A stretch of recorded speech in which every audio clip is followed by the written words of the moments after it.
Hi, it's Chris. In this video we're going to be talking about the difference between OEM parts and your aftermarket parts for your equipment. Keep in mind, if your machine needs to be repaired, it's usually simple enough to do it yourself. Visit partselect.com, enter your model number, and quickly find and order the part you need. So why do we only sell OEM parts for your equipment? Part of the reason is we need to be sure that the part that you're replacing, that we're selling you, is up to the same standard that the manufacturer designed it to be.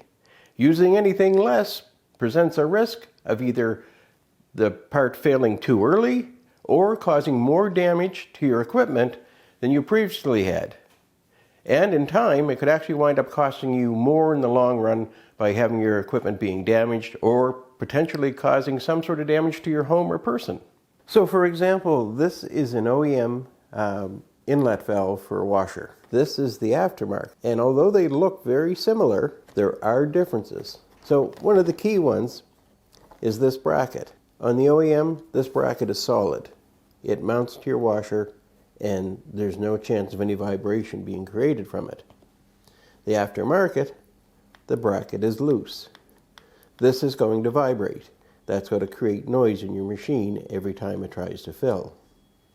As well, if you look at how the valves are attached to the plastic body on the OEM one, you can see how they're sealed.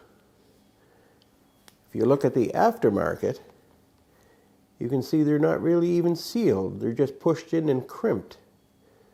These will loosen up. These could potentially cause a flood.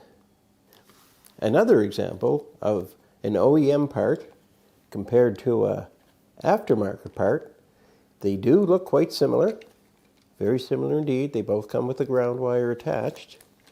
You'll notice that this one, the OEM part, actually has an FSP stamp on it. That is a factory service part. This part was designed to the manufacturer's standards.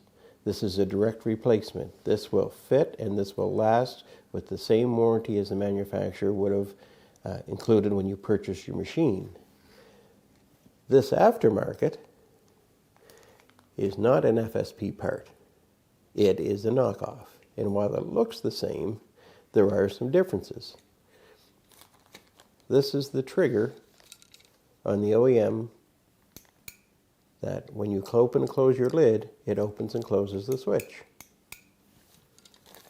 On the aftermarket,